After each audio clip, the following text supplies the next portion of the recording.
Welcome, everyone.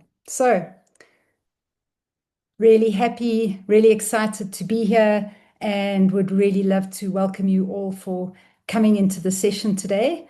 It's a particularly exciting and unique moment for me, and many firsts are happening on this webinar. We are recording the session, so you will be able to get access to the recording after this. And I would like to welcome Brent Nestler, who is my assistant. What did we decide is your role? Assistant, friend of decades, support. Yeah, Um, tech support friend. Good so enough.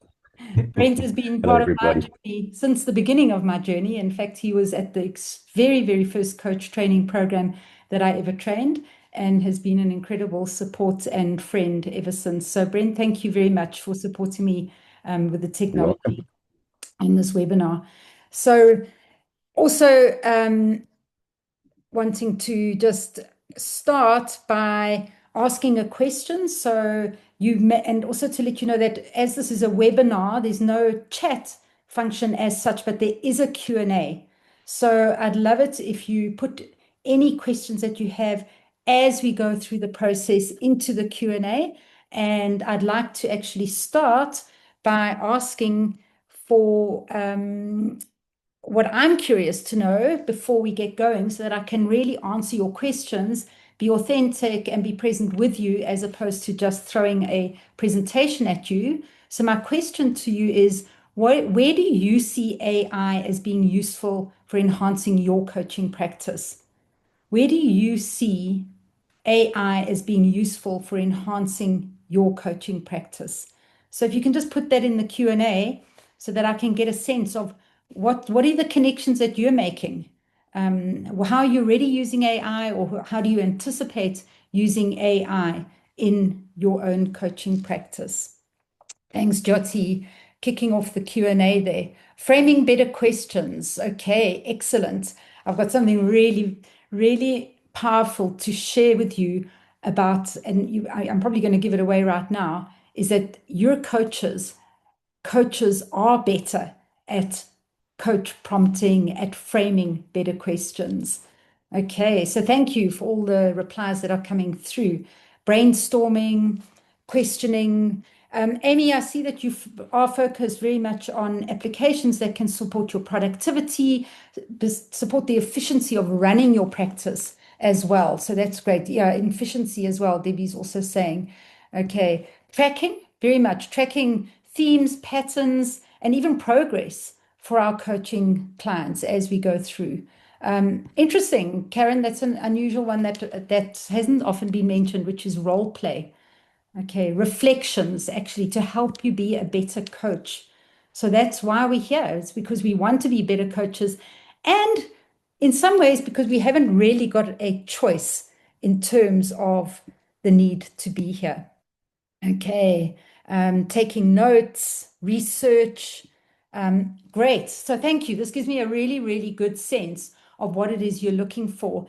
And we can ask questions as we go along. And also, Brent is just going to alert me. I'm not going to constantly look at the Q&A, but Brent will alert me if he feels that there's a question that we need to ask as we go through. So thank you for those responses. Good to get a sense of where everyone is.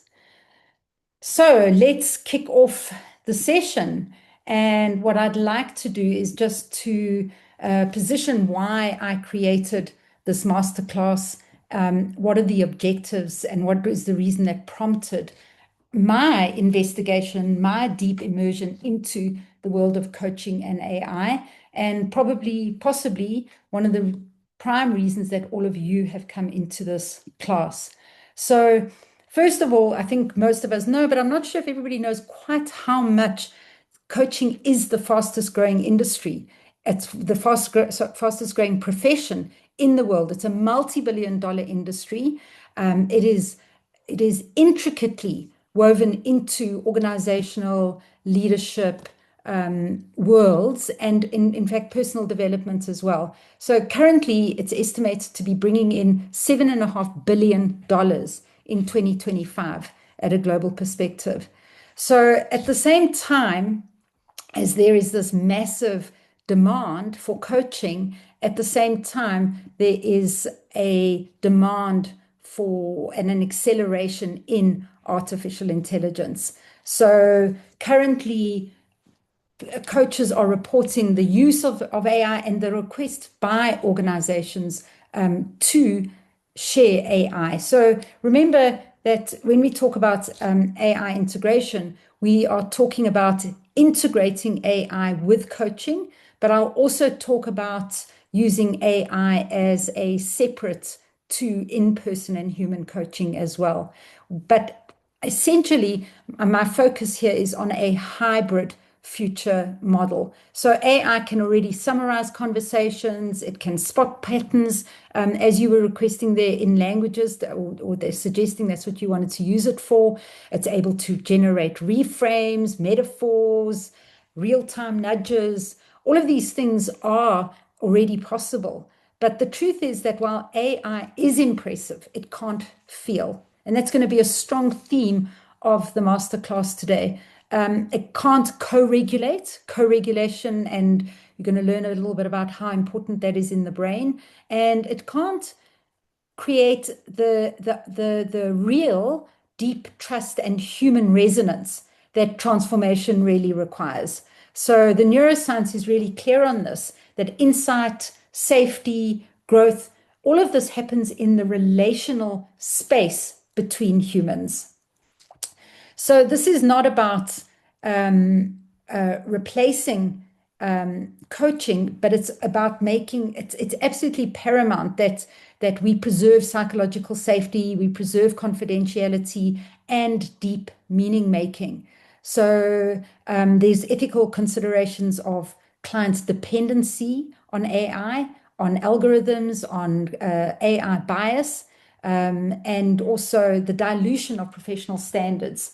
So because of that, what I've actually done in today's session, although there'll be people that have come here that are coaches, that are becoming coaches, that are using coaching in their organizations, in the way that they engage with people, and there'll be people that are just interested in leadership, interested in development, interested in the personal and the technological, and what is the combination between the two.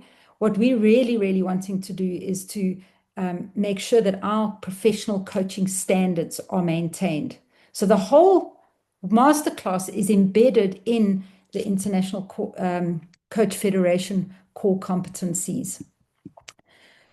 Also, we not talking here about replacing coaching. It's talking about expanding coaching.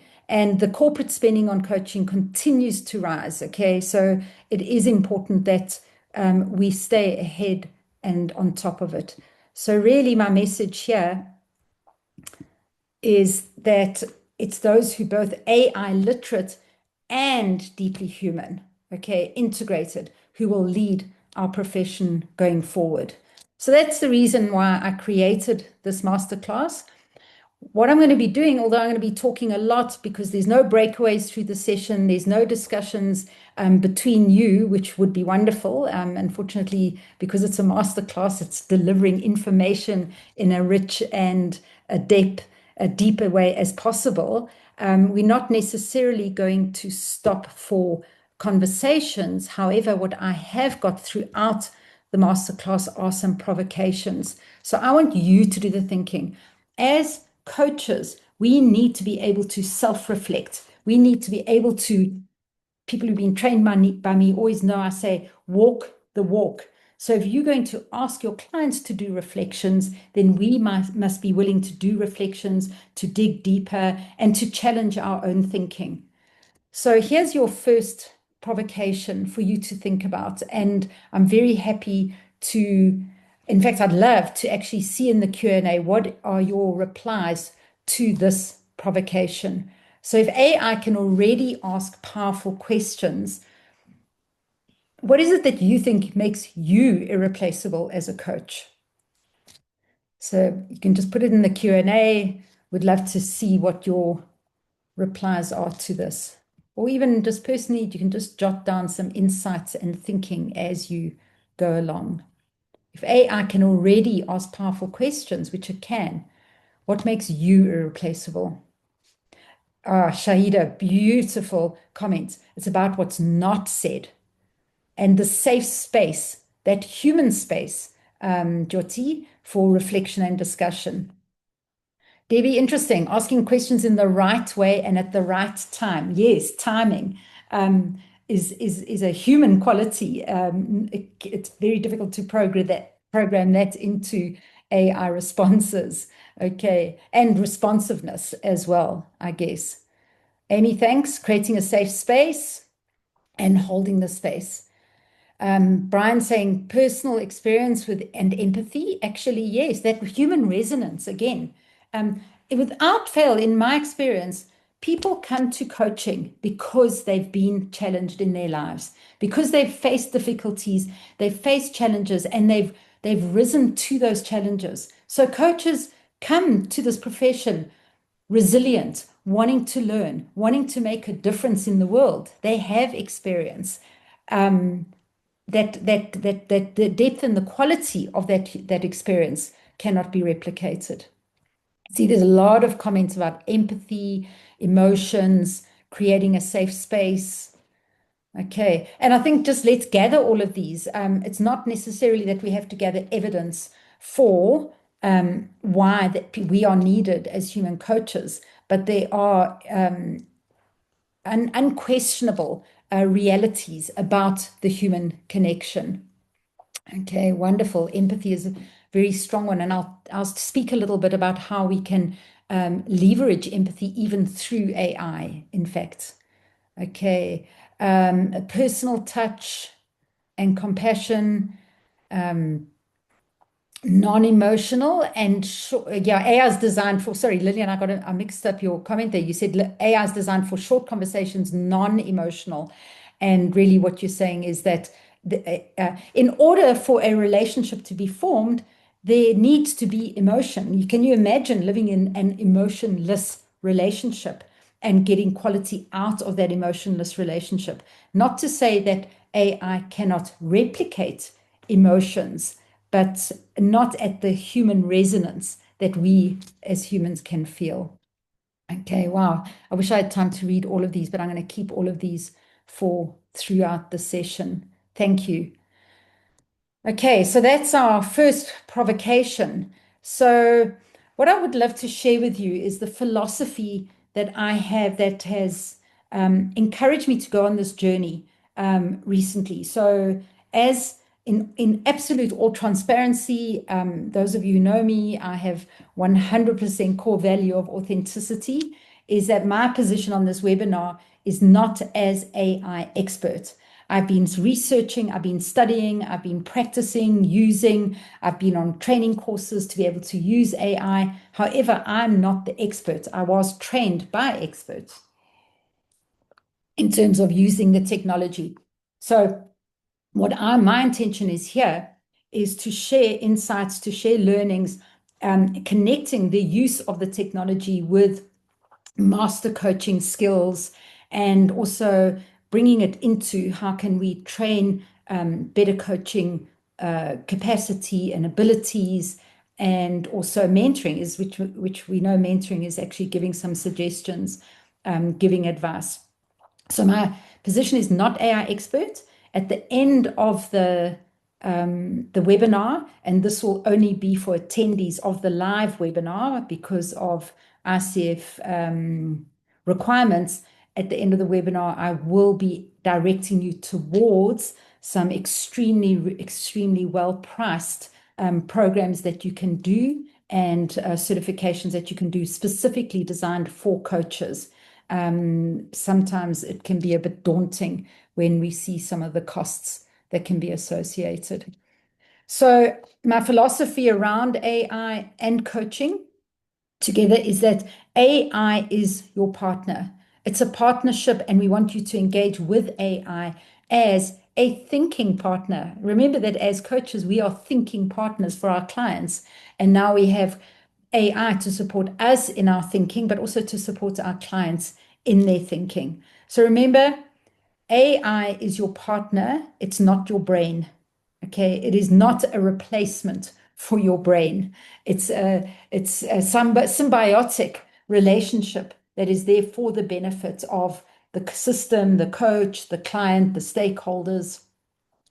I also am massively aware of the exponential evolution of AI and how it's impacting our industry, and acknowledging that whatever I say now could have exponentially shifted in 2 weeks' time. The forecasts of changes in AI have gone from 3 years ago saying this will happen in 10 years' time to 2 years ago saying, well, it's actually going to happen in 4 years' time, to current day say it's going to probably happen tomorrow. So yeah, the exponential evolution. So very humbly acknowledging that. What is next? I find it unbelievably exciting. And also it's inevitable. So we actually don't have a choice. It's not something that we can resist and defend against. And of course, we know for the human brain how difficult change is and adapting to change. So for me, we need to take on a philosophy of embracing that change and going along for the ride, and hopefully being in charge, being the driver of that journey that we're going to be on. So I did see some of the requests for how you can see AI to be useful in your coaching. I am not covering business development, marketing, creating, but just notice all of AI can be unbelievably powerfully used for all of these things, okay? Marketing, creating blogs, social media, automating processes for all of those things, productivity, managing your business, creating websites, many, many different kinds of automation factors. The AI experts that I'm going to refer you to, the opportunity to do that coach specific AI training, he shares how to actually use AI in business development. For me, today, it's really all about us coaching. How can we use AI to enhance, and what do we need to pay attention to in terms of our abilities as a coach? Okay, so just to also, I'm just doing a whole lot of prep here, just so that we're on the same page, that we're just talking the same language. The language may be very familiar to some of you. It may be new for some of you. So just to give you a little bit of a taste for some of the different terms and the applications and the core concepts, etc., that we're going to speak about in the session. So we're going to talk about practical applications. One of the very incredibly useful things where we can go beyond mere summaries is AI is able to analyze texts, for example, transcripts. And I'll talk about how do we use transcripts and how do we make sure we use transcripts ethically so that we can detect emotional tone and themes, that those patterns, Debbie, I think you commented on earlier. And transcription. So let me just mention now, actually, transcription is AI converting the spoken words into written text. So there's many, many transcription services available, not necessarily at high cost at all. So paid for transcription services like Otter AI, Firefly. I use CRISP, KRISP. I love that. I love it. I find it incredibly useful. Teams has got transcription now. Google Meet has got transcription. So there's lots of possibilities of using free transcriptions and services and paid for services. And I'm going to talk to you about the ethics and the management of that. Also, you can use your AI for any kind of and we'll talk about generative AI, creating metaphors, systems, and tracking systems, like you were saying earlier, and nudges for our clients, reminders between sessions, or prompts to reinforce their thinking, metaphors, analogies, visuals, perspective shifts are all the things that we can do. I'm just giving you a big overview to get this language for all of us. In terms of, we're going to do a deep dive into ethics, but we're going to speak particularly about bias. Now we all know about cognitive bias. So we have the human bias, but also in terms of AI, it can reproduce, it can amplify human biases in the data that it was trained on. But I'm going to give you strategies and techniques to be able to mitigate against that bias. Hallucinating, you probably heard of that term. Now, very interesting, ChatGPT-5. I'll talk about some different platforms.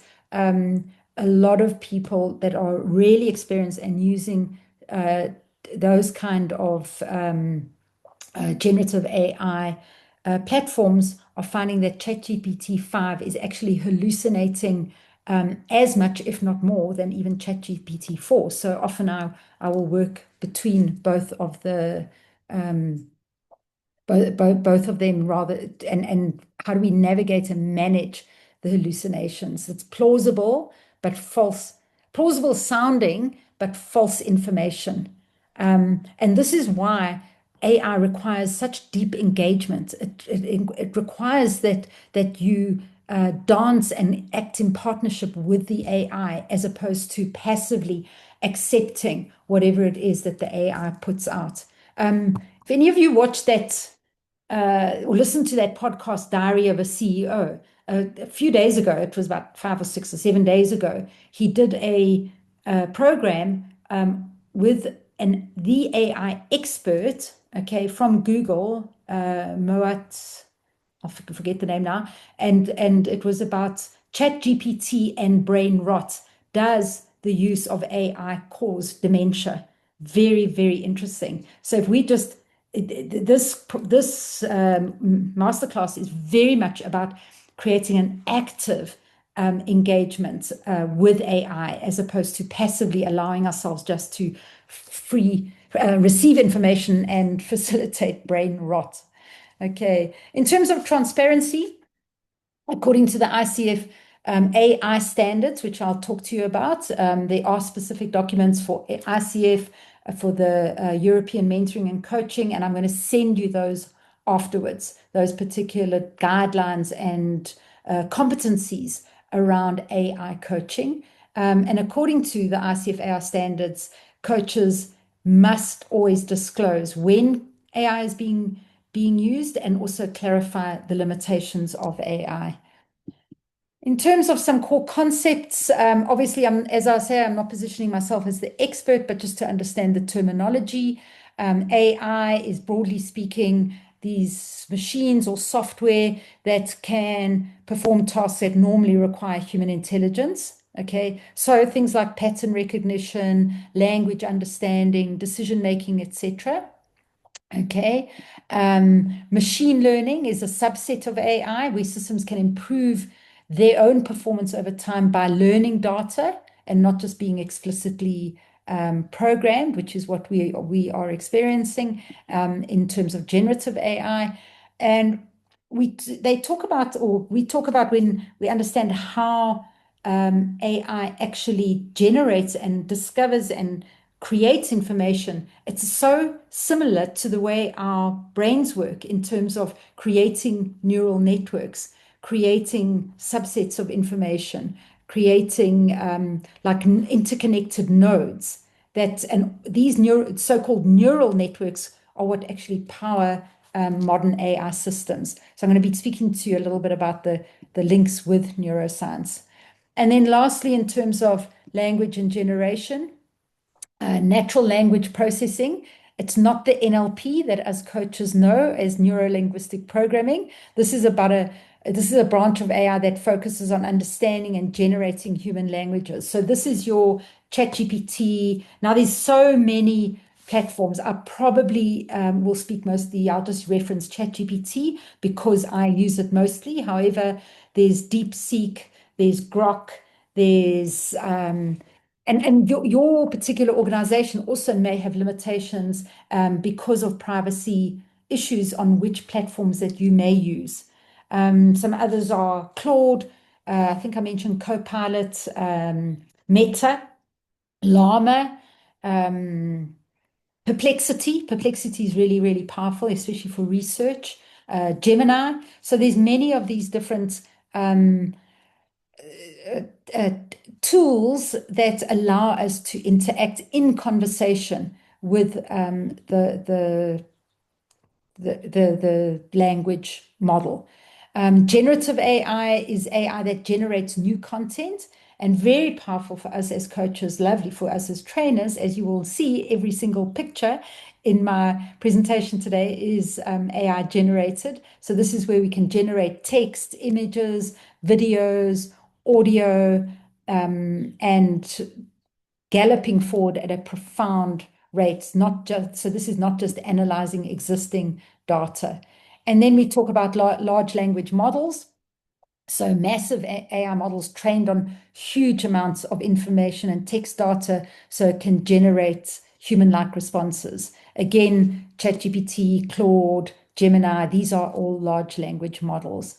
And then finally, the word prompting that I think probably all of you are familiar with. Jyoti, you said right at the beginning about asking better questions. So prompting is how do you engage and interact and partner with your AI. And the use of prompting, you can go on courses to do prompting. I'm going to teach you about some skills that you have already got access to and abilities that you already have that you can use in order to facilitate your prompting.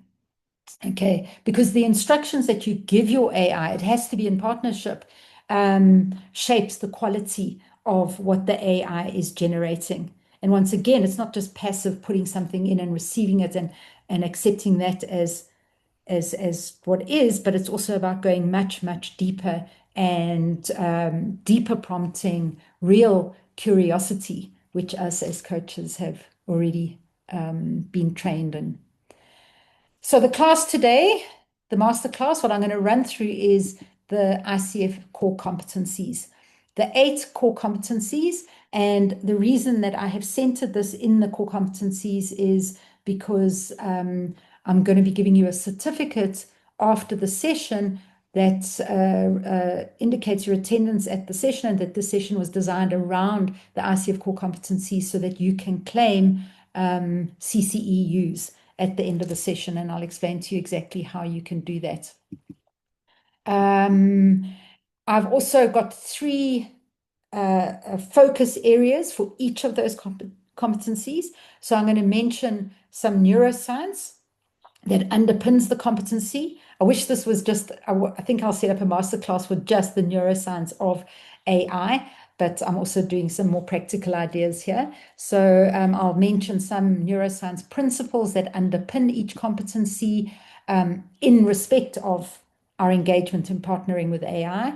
We'll talk about the human coaching skills, which is what you mentioned. What is it that you can offer that AI cannot do? And then we'll talk about some applications and ideas of how AI can support your coaching. Remember, again, not talking from a business perspective, I'm talking from a coaching skill perspective. So how we can really engage and support people, our clients, really. Okay, so let's get going. I'm going to start with the first competency, which is ethical practice. One of the things I did, and so hopefully you can sort of notice this as we go through the session, is I did ask Meta created my images, and I used a couple of AI platforms to generate metaphors for each competency and then an image depending on that metaphor. So hopefully you can resonate or connect the metaphor of the image to the competency that we are discussing. Okay, so demonstrating ethical practice, and there's a lot of questions. This could be something that we spend hours and hours actually just discussing in a whole webinar. I will reference and send you to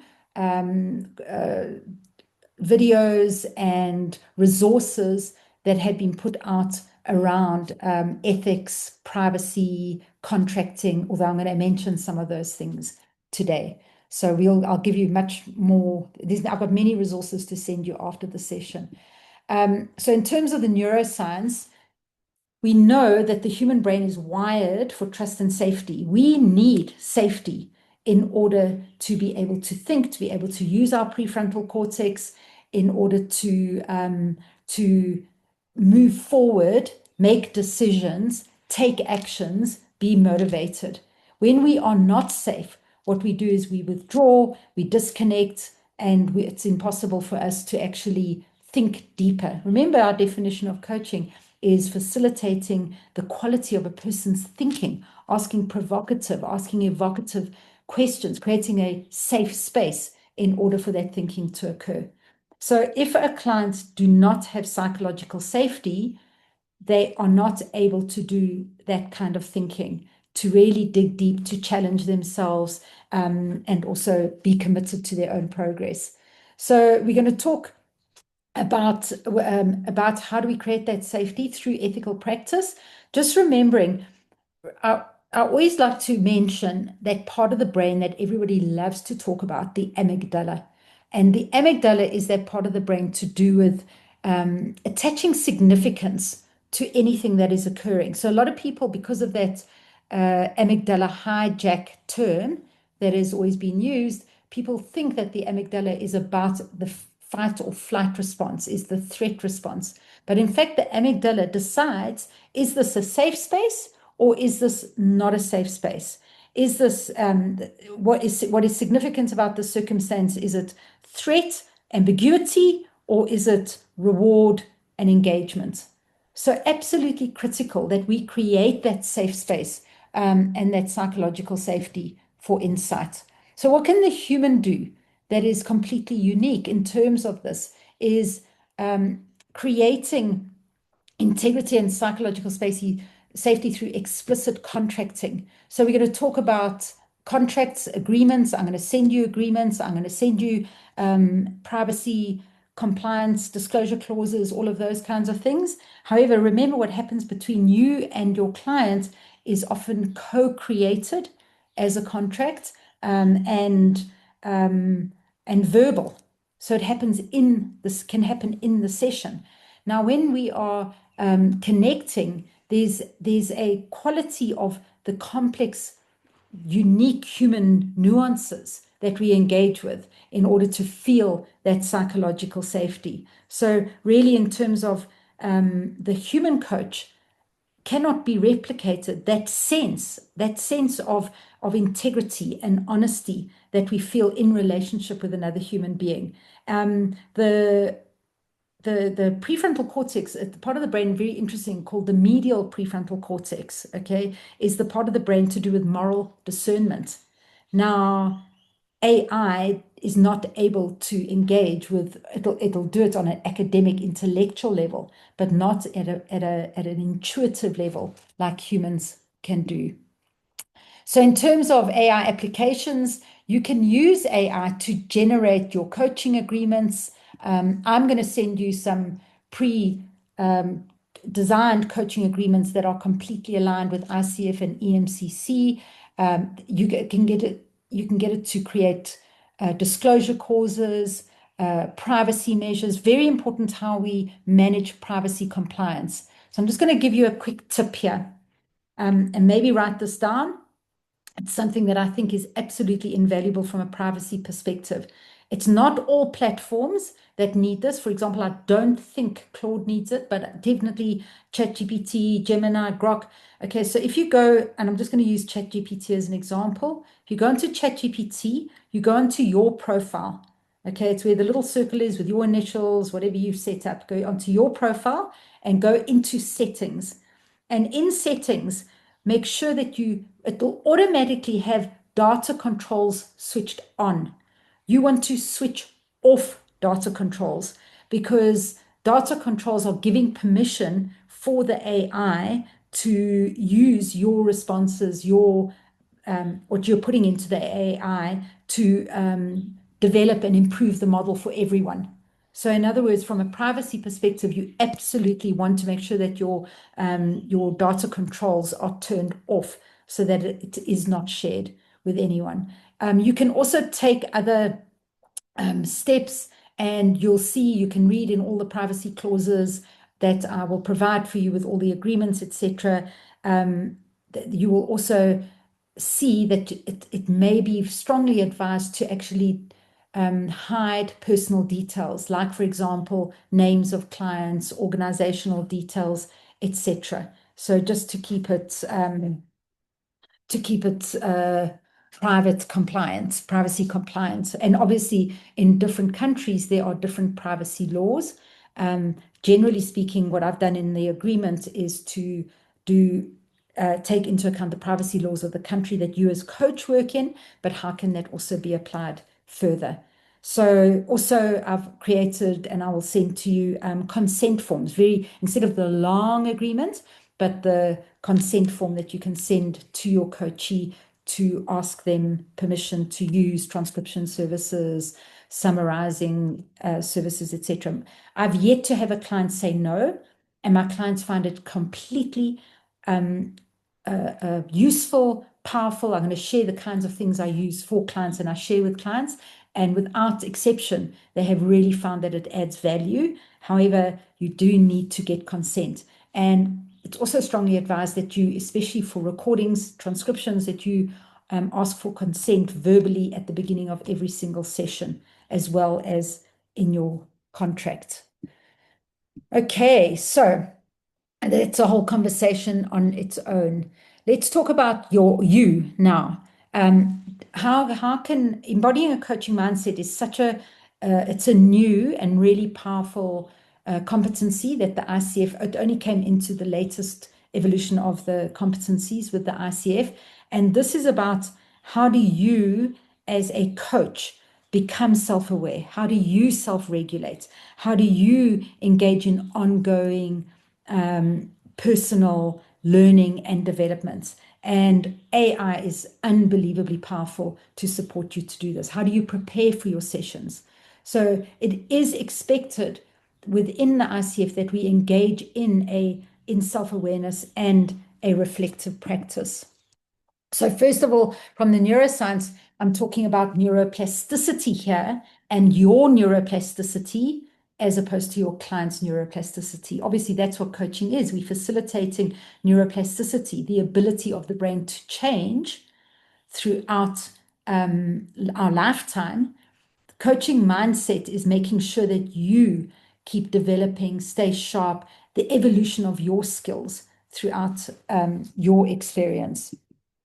So as a human coach, you need to be modeling the growth. Remember, walk the walk is what I always say. You need to be modeling growth mindset.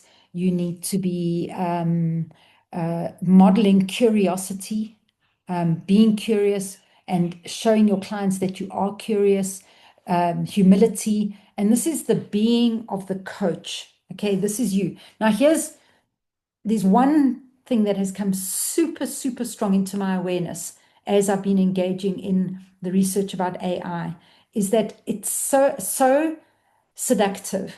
It's so tempting to use AI almost as a crutch to generate great questions, to create amazing reflective documents, etc. However, you cannot bypass the practice that is required in order to create mastery. Mastery is like a muscle, and you can develop the muscle, but only through practice. You cannot outsource mastery to your AI. It's often, a lot of coaches I've heard say when I've been on these different courses, I heard the coaches say, no, I'm going to use the AI in the coaching session in order to ask mastery questions. But there's all of these 8 competencies work together. There's about trust and safety. There's about coaching presence. There's about facilitating awareness. They all work together. And if you are not present and if you have not developed the muscle for being a powerful coach, you're not going to get it by typing into an AI. Even if you're recording the session and having live questions generated by the AI, which is what I believe some coaches are doing. It's not my idea of professionalism. you yourself have not developed the capacity for mastery. Remember, it takes 2,500 hours to become a masterful coach, and even then, it's tough and takes continual practice. But in terms of AI, your AI journaling and reflection tools for your own supervision, your own mentoring, and your own ongoing development can really, really be powerful. So there is I'll talk about something on ChatGPT called, you'll see it in ChatGPT and in some of the other AI sources, is that there's something called projects. So you can create a project. Again, I'm not teaching you how to do the AI. I'll send you the courses names and that you can do that. But you can ask ChatGPT to teach you, by the way, or you can ask Grok to teach you or whatever. But if you go into projects, what you can do is you can create instructions. You can upload templates. You can upload the entire philosophies that you engage with, whatever methodologies, whatever research background. You can upload it into a project, for example. And this is what I have. And I have an a project which I can upload every transcript that I do, and it will generate a document which shares with me the specific things that I want to know. What could I have done better? In what way did I manage to reach the development of a MCC, and what would it take in order to do it? What may I have missed during the session? In what way did I show bias in the session? So from a mentoring and self-supervision perspective, you can create a project which is it's one space within your GPT, which you can then just use as the same template to give you feedback for every single session, instead of having to re-ask the questions with every single session as you upload the transcripts. Here's my caution. And by the way, I'm just got a couple more slides, and then we'll come back to you with a provocation. But my caution here is, and from an experience, one of the experiences I've had many, is where I put a transcript from one of my coaching participants into my mentoring feedback project. Okay, so I've got my own feedback, but I've also got mentoring feedback projects to support my participants. And I have things like measure against the competencies. What did the coach do well? What could the coach have done better? How would you rate the coach in terms of ACC, PCC, MCC, etc.? And my AI gave me a beautiful, beautiful document that gave all the comments, the development areas, the strengths, etc., and commented that at a PCC level, this coach would definitely pass the assessment. And I looked at this and I said, not a chance. I've been mentoring for 2 decades, okay? I know what makes an ACC session, a PCC session, an MC session, a pass, a fail. I'm fully aware of that. So I'm going like this. No, I don't agree with this. So all I did is I put into the project. I totally disagree with your answer. I don't think this coach passed at a PCC level. I think they barely even passed at an ACC level. And what did I get back? A beautiful document from ChatGPT that said to me, actually, you are completely right. Of course, this person did not pass at a PCC level and would barely pass at an ACC level, and then gave all the evidence for that. So if I did not partner with my AI, if I did not have my stored knowledge, I would have been totally misaligned with the kind of feedback I was giving my coach. So, and here's another warning. I've got this right at the end of the presentation, but things to watch out for. I did a bit of a SWOT analysis: strengths, weaknesses, opportunities, and threats. One of the things you've got to watch out for is sycophancy. I know they've tried to eliminate it with ChatGPT 5. It is still completely sycophantic. DeepSeek is sycophantic. Perplexity, Gemini, they are all sycophantic. They say what they think you want to hear. So, and they all have bias as well. Okay. two more, and then we're going to do a provocation. So go into a provocation. The picture here, by the way, the metaphor is a well-tended, beautiful garden that's growing and flourishing to represent the coaching mindset.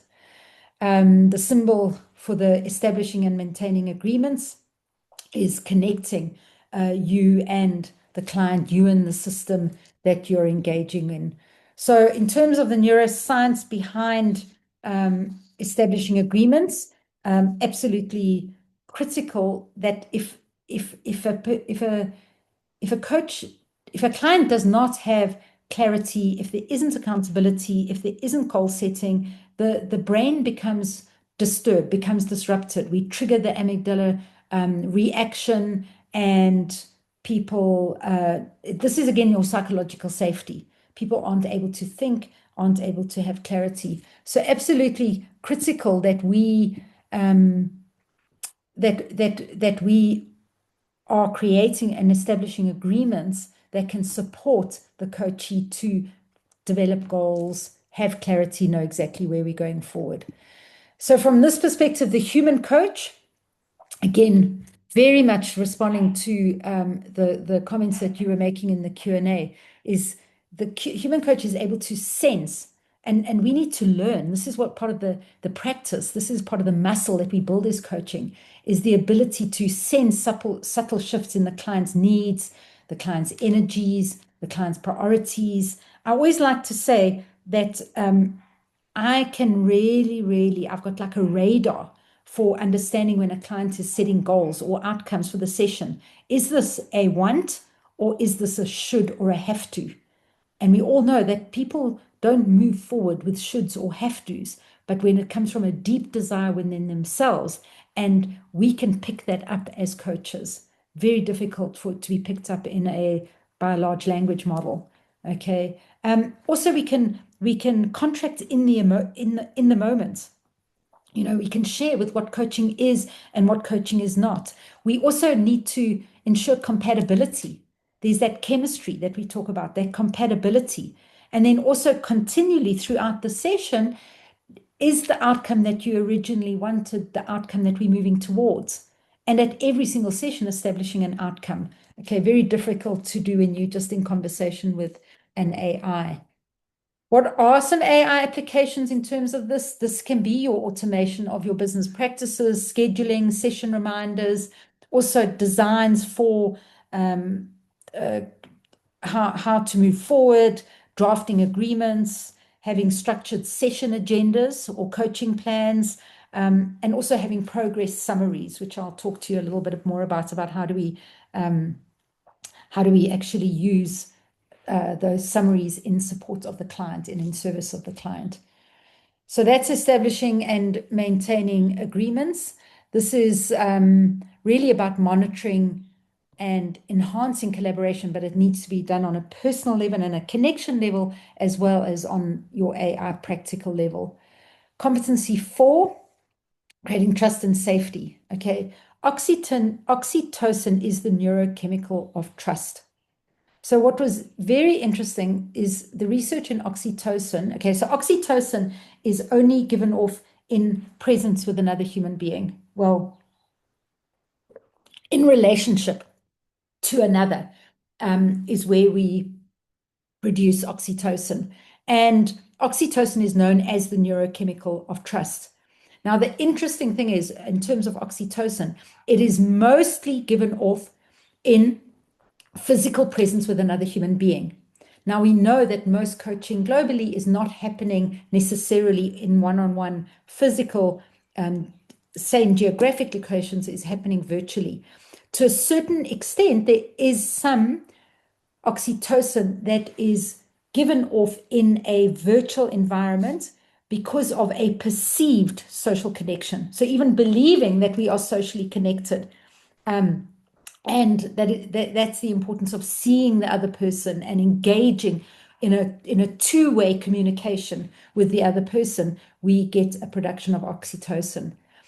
Very little oxytocin is produced, and there's a lot of research behind this. Not none, but very little oxytocin is produced when we are engaging with robots, with social AI, with chatbots. Okay. And then also in terms of uncertainty, if we don't create trust and safety, if we don't know and show our clients that they can trust us, then they can engage in a threat response. I got a massive threat response when my AI gave me the feedback, and sometimes does, that I perceive to be completely inaccurate. Or not even perceived to be, but know to be completely inaccurate. It really sabotages the trust and safety. So there's your empathy that so many of you spent. And what is empathy? Empathy is, and all of you who know, who've had me train you, I talk about empathy is that understanding another person's emotions, resonance, creating resonance with their emotions, but not taking their emotions on for yourself to fix. So as the whole of the coaching profession is deeply, deeply centered in the Rogerian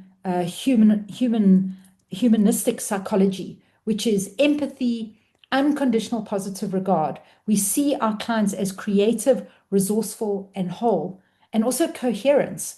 And that for me is that sacred space, the space which is which honors the client's experience, and can only be felt. It cannot be told. Okay, it can be experienced. It cannot be instructed.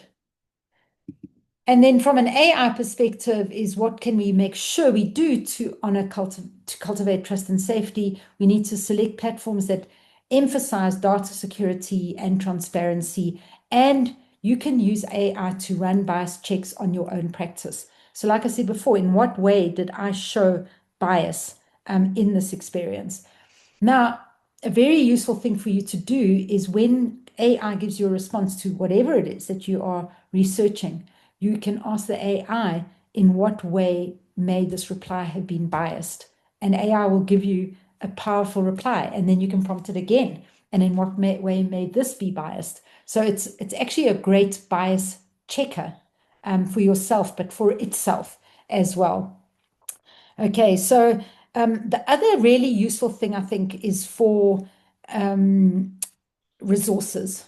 Okay, so there's a massive amount of resources. So if you come across a particular scenario or a particular client that you may feel there's a unique quality to the coaching that you're going to engage with them, it's maybe useful for you to be able to research, for example, trauma-informed coaching. Okay, it can give you tips and ideas about how to navigate that specific theme. Or, for example, neurodiverse coaching. There's a big trend in terms of ADHD coaching at the moment, but any kind of neurodiversity, or as my dear mentor Mix calls it, neurospicy, in identity coaching. So if ever there's a particular theme that you feel like maybe out of your area of expertise, you can use AI to develop and share resources and ideas for how to apply that in your practice. Sorry, I think I've got one more and then I've got my provocation. Okay, so we are on competency 5, which is maintaining presence. Loved my meta picture and my meta metaphor that was brought up there. So from a neuroscience perspective, human brains are attuned to other human beings. We are absolutely, it's biologically built in on us. It's a social, it's an evolutionary imperative that we create resonance with other human beings. So from a mirror neuron perspective, we're attuned to sensing, and it's kind of your empathy part of your brain, and being attuned and being in sync with how our clients are feeling, the emotions that they're feeling. And also remember, the brain, and particularly the mirror neural system, is really finely attuned to any kinds of expression, be it tactile, verbal, somatic, even micro signals. Okay, really can inform the brain about how we are co-regulating. Co-regulation is also about managing, and I'll speak to you about a couple of processes to do that. using our system, our neurology to support the regulation of our clients' neurology. And then, of course, the circuit of direct experience is the circuit of mindfulness, being present without judgment or interpretation. Okay, so we need to be able to train our circuit of our direct experience, which is part of our prefrontal cortex, to be present with our clients. In terms of the humanness, here's your silence. Okay, the power of silence. I think those of you who've been trained with me will always hear me say, silence is the best question, and I cannot even begin to describe to you what proportion of my coaching sessions actually take place in silence. Where when I've become attuned to my clients and to the way they process and the way they think. And sometimes I will even deliberately say to my client, let's just be silent for a while. Let's hold this thought. Now, think about when you're using AI as a coach to prompt thinking. Yes, maybe that's great that it's prompting your thinking, giving you masterful, reflective questions. But is it able to hold silence, which is so critical for insights to emerge? Is it able to sense shifts in emotions or shifts in body language or shifts in energy? And is it able to be fully attuned to us? So I talk about, when I'm training my coaches, about something called parallel process, which is using your own being to support the client for their best kinds of thinking. So, for example, when my client is excited and anxious and words are falling over each other, I become calmer and quieter to create that resonance, to co-regulate, so that they can also process in a different way. When my client is low in energy, not engaging, I will become more energetic. I will become more challenging and exciting and build energy into the moment. Human coaches are able to do that.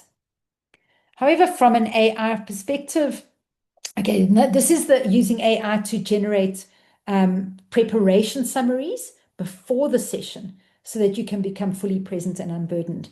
Now, in your projects, I have the project to give me feedback on my mentoring, and I've also got a project to create summaries and ideas for myself as a coach. And each of my clients has a subsection of the project. And so every session is building up, building up, building up. So every pre-session, either I can create a pre-session a document for them to be able to give me feedback from where they are and what they're wanting from the session, but also to support me to be really present without having to go and read through pages or listen to pages, hours and hours of transcripts. So really can help you and support you to be present with your coachees. Here is your next provocation, and now I'd love to hear from you. You can share into the chat. If AI can deliver instant answers, why is it so powerful when you as a human coach choose silence? So I'd love to hear from you. Why is it so powerful when you as a human coach choose silence? What is powerful about that? Okay, Amy, thank you. Jumping right in there. To develop their own insight. Absolutely, as opposed to just relying on a external device to provide that thinking and that insight. That laziness that chat GPT brain rot that can occur when we are not allowing ourselves to go deep into process. Okay. Thinking for themselves, Harriet, Dovi, you're saying the whole point of coaching is for our clients to have the insights. Exactly. So in the silence is where we allow, and I'm going to talk about the science of insight, we allow those insights to emerge. Okay, Karen, it causes people to stop and engage. Okay, that's why I say silence is the most powerful question. And I will say often to my clients, let's just wait here and see what emerges. Okay, it's one of the suggestions I do make my clients when they're using AI as a coach. And by the way, I actually haven't spoken much about The fact that there are many fully AI, there are full AI coaches out there, and a lot of organizations like BetterUp. There are many chat bots that are or apps that are providing coaching, okay, without the human elements at all. And the one thing I always say to my clients is use them, absolutely, by all means, get them to prompt your thinking. But when you are being asked questions or giving provocative prompts by your AI coach, if you just think about it briefly and then go on to the next and think about it and go on to the next, it very, very often you are not processing at any kind of depth or level, but it actually takes a lot of self-discipline. And my suggestion, but maybe it's because I'm 59 years old, my suggestion is to write your answers down or to type your answers out, because as you're doing that, you're taking the time to process, which is what a coach would do, although a coach does it more intuitively. Okay, Kevin's saying, helps the client to generate their own insight. Yes, there we go. Flex the neuroplasticity model. Okay. As creating a space, Trish, exactly. Coaching is about improving quality of thinking. Where does thinking happen? Thinking doesn't necessarily happen while we're speaking. It happens while we're processing. So time to reflect, Anne-Marie. Okay. Sure, lovely answers here. Tracy's saying, shows the client that they're seen, heard, and respected. Okay. Most people, when you are in your personal relationships, people are silent because they're waiting to talk. We as coaches are silent because we're giving you the space to process, not to come up with the immediate answer, which AI is wonderful at doing within seconds. Okay. Yeah, allowing their brain to create the solutions. Oh, all these ideas are just so wonderful here. Thank you. I like that, Marilise, that comment there, building trust within themselves. So allowing people to build that trust, and the self-trust is critical to move forward. Okay, not about the right answer, Debbie, absolutely. Okay, so competency 6 is listening actively. Okay, which everybody knows, listening is a critical coaching skill. Now, some of your brains might be a little disturbed because what you've been used to is you've been used to seeing the image, the meta image, the meta metaphor first on my slides, and now I'm creating a little bit of dissonance with your brain because there's no image, but I'll explain to you why. Okay, I just wanted to talk to you first about the neuroscience of listening actively. So you have two circuits in your brain, the circuit of direct experience and this default mode network. The default mode network is absolutely critical for the human brain to process information at a subconscious or unconscious level, okay, to be able to allow ideas to emerge, to recognize patterns, to sense implicit meanings. So I just wanted to mention 3 specific brain structures in this regard that I think is really important, of why we need human coaches in terms of this competency. The anterior cingulate cortex is that part of your brain that detects subtle mismatches or subtle conflicts. Now, the word there is subtle. It's often before the conscious thought catch-ups. It's your error detection mechanism in your brain. So you get a sense that there's maybe some kind of disconnect, some kind of something unsaid, something that is beyond what is happening in the conversation. The insula, again, a very, very important part of your brain, very strongly connected, by the way, to the anterior cingulate cortex. And this is about interoception, okay? The sense of what is happening inside yourself. So this is your gut responses, your visceral responses.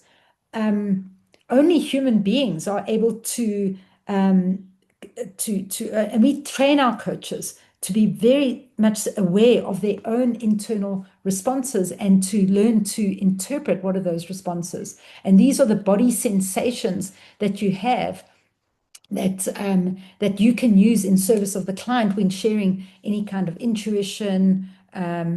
This is about the body guiding your choices and also supporting your client to listen to their body and to sense what is going on.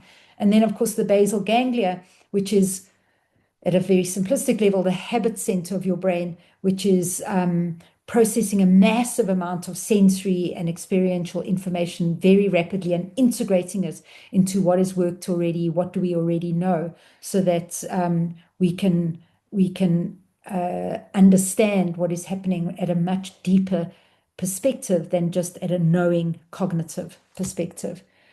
So from a human, I think I've already touched on this so much, but the human listens beyond the words, listens to more than what the client is articulating at a verbal level. They listen to tone, they listen to metaphor, to silence, and more. And those of you who have been trained with me have been, obviously, I've shared with them the curiosity model.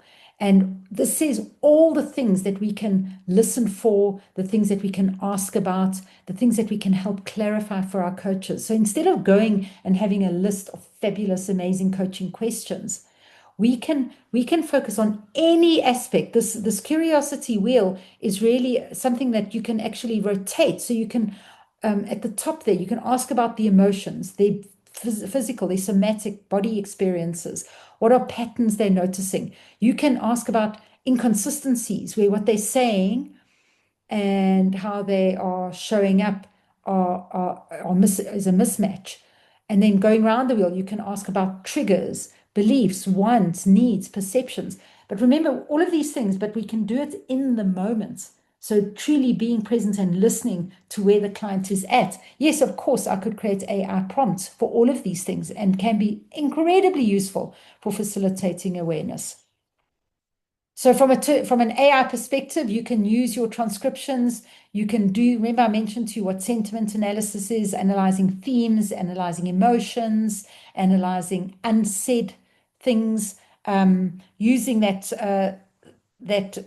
in order to capture and review themes. And you can create reflection documents for clients. So this is the other project that I have, where each of my clients has a subfolder in the project. But what the project is, it's a template, which is in my business. It's got all my logos, etc. And there's very specific things that the template asks for.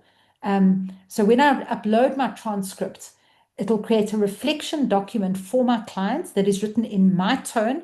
It's trained in all my methodologies. It's got everything that I've ever done in terms of my learning as a coach, all the philosophies that I engage in. Okay, it's trained in that. It's very easy. It took me a couple of hours to do it, and produces a document. So the kinds of things that it produces, and it's a standard document, so the client gets familiar with and knows what's coming. It will produce what was the goal for the session, what did the clients explore, and it talks to the client what your goal for the session was, what you explored during the session was this. The emotional journey that was reflected showed up like this. What you are beginning to see that you never saw before, in other words, insights. These were key moments that happened during the session. And often there's quotes where it's amazing, it's so powerful statements that the client makes that really were shifts that they experienced. It offers some questions for the client to sit with after the session. Okay, so some prompts for them to self-coach between the sessions. And I can be quite provocative. I mean, I sometimes play with that as well. And what are the actions for the next session and the dates of the next session? So that's kind of the project that I have, where that gets sent back to my clients. My clients come to depend on it. They really, really love it, and they find it incredibly useful. So remember, just before I mentioned pre-session reflective documents, this is a post-session reflective document. And of course, I'm doing it for myself in terms of my own mentoring supervision as a coach. Brent, yes, you want to, is there? Yeah, I just see that there's a question in the Q&A from Darmita. Will the recording and slides be shared after the session?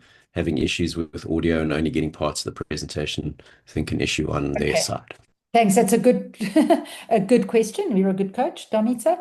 Is that I will definitely share the slides and I will share the recording after the session as well. However, the value add, the link to the the coach training, the coach specific AI training, where I'm collaborating with a AI professional, is for the CCEs for will only be sent to those present in the session.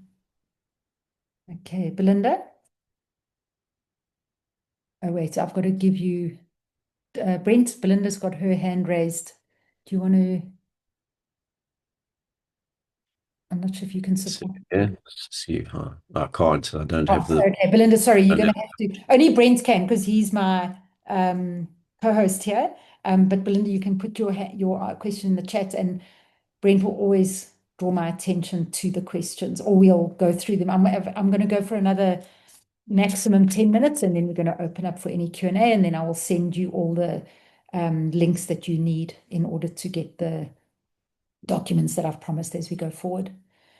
Okay, so in terms of evoking awareness, the science of insight, something I'm really, really passionate about how, as coaches, do we create that alpha brain state that is essential for people to dig deeper into their subconscious and unconscious knowing. Just remember that creativity, remember that stored knowledge is absolutely critical in order to facilitate new thinking.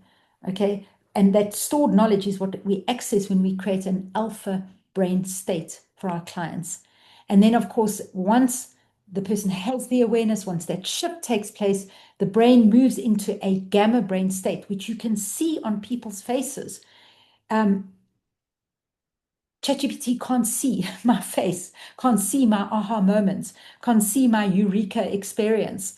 And as coaches, we learn to be able to watch and notice, even sometimes if it's invisible, it shows up in a way that maybe the client's eyes mist with tears, that shows that something has shifted for them, or they take a deep breath. We learn to grab those gamma brain states and then to get our clients into action.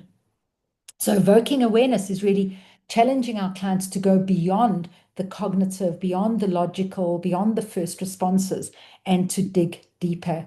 We ask provocative questions. We can use reframing, okay, allowing our clients to think differently, and then using metaphors, pictures, images, etc., for breakthroughs. Where what I like to say is I do, and I'm not saying anything as a pointed fact because of the rapidly evolving world in AI, but I have no doubt that AI, fully AI automated coaches will be able to do very effective. In fact, the research is coming out fast and furious, very effective transactional coaching. So business coaching, strategic planning, goal setting, the results are very positive. It really is powerful. My experience of AI, and certainly focusing into the future, is that transformational coaching, which is what we learn on my course. Transformational coaching is really about noticing, being with, seeing shifts, seeing emotions, connecting with emotions, happens on a relational level as opposed to only on a literal cognitive and thinking model.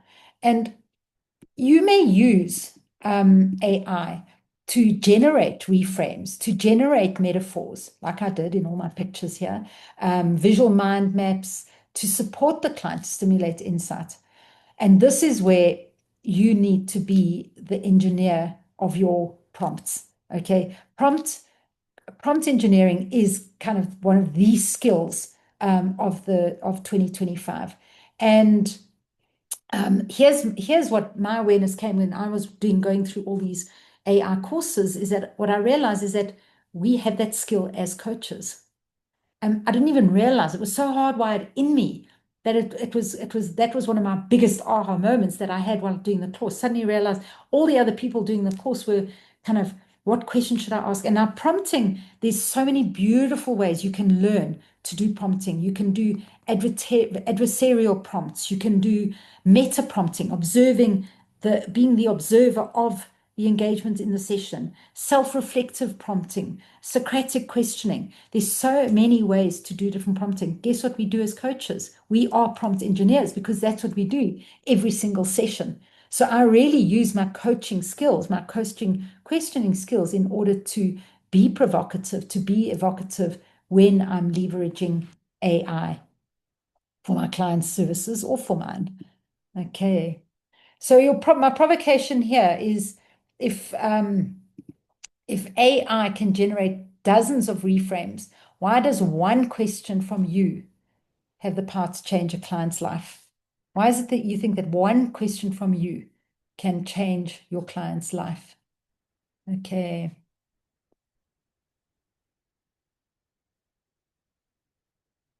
Okay, and I like your question, and I'm going to answer your question, Belinda. So if everyone else, you can just let me answer Belinda's question because I think it's really important.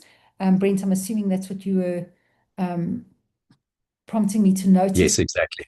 Thank you. Okay, so how are you taking away ownership? The reflection is in agreement with the client, so it's got to be part of your coaching agreement, and they've got to want it, and then also follow up and in what way was it useful for you? What way did it serve you? What would you like to be different? Definitely. So this is always about relational contracting, co-creating the process, and I think it could definitely to create a level of passivity if it wasn't challenging, if it wasn't provocative. But what I find is it just supports my client um, to have a reflection that they might not, because they often are not writing down exactly what they're experiencing. So it's a reflection of what the experience was like, definitely not just a transcript of the coaching session. But Belinda, I think it's a really relevant question. Can it produce a level of passivity in your clients? And so therefore, I think you need to really engage with your clients and make sure that your documents are challenging as opposed to just giving them a overview or a summary. My documents are definitely not summaries. They're provocative, they search for essence, they question about emotions, etc. So Bhavna, you answering the provocation here. I'm assuming AI can generate dozens of reframes. Why does one question have the power? It's the presence. It's relational presence is what makes the difference in terms of how the question is. Even remember that when we ask a client a question, this client sometimes receives the question in a completely different way from how we articulate it, but it's there and it's with the interpretation that the client does with the question that is really important. Okay. Oh, you're not able to see the questions being asked. Sorry, I will try to. Belinda was asking about, does the reflection documents take away from the client's ownership of the session, and does it create passivity in them?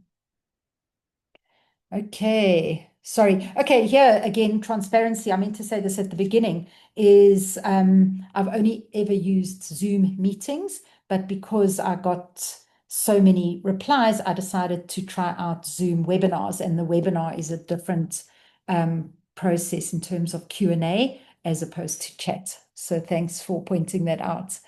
So Tracy's saying the question is based on the active listening that you as the coach are providing and in your observation of the subtle shifts in the body language, tone, etc. Absolutely.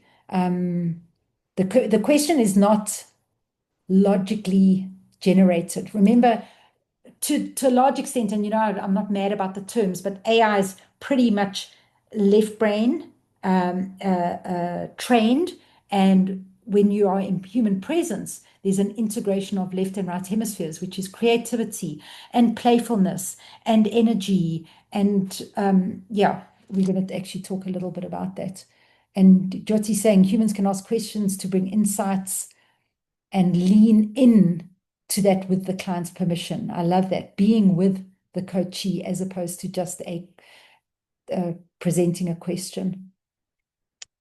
Okay, absolutely lovely. Belinda, we generate questions from observations of body language, emotions, and the unsaid.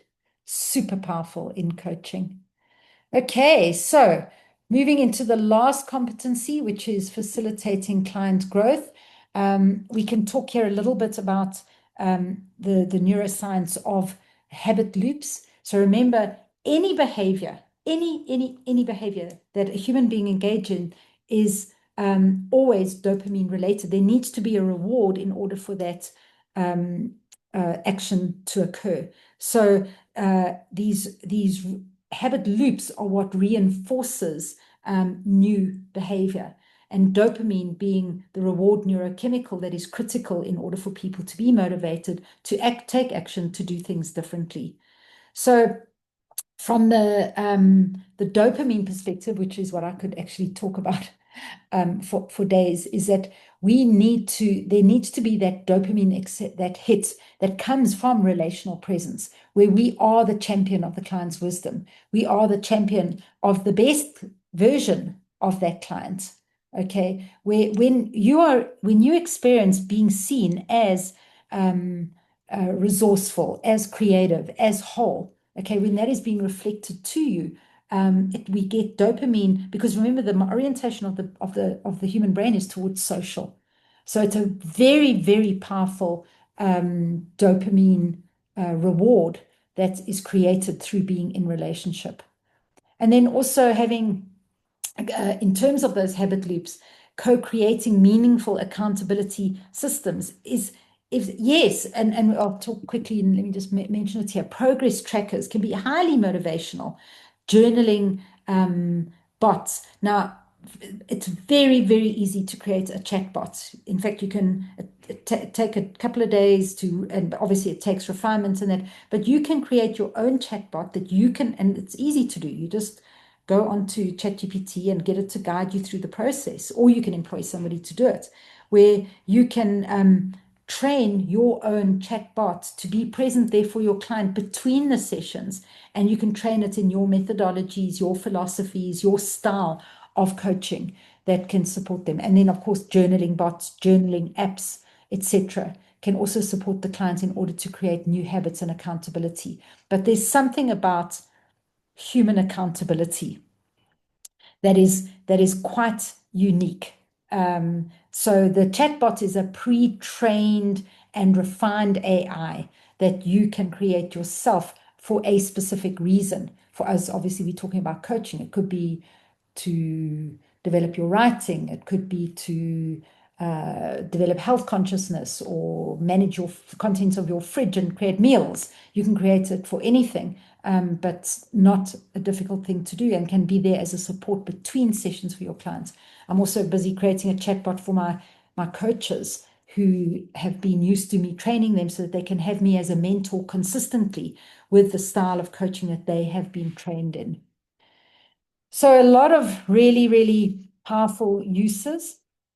My next slide is completely brain unfriendly. However, I thought I'd just put it up because this was in response to so many of the questions, that the pre-questions that I asked before the session that you shared on the feedback form. So in terms of the strengths, and there's just a couple of these things. I'll send you this, obviously, so you'll get them all.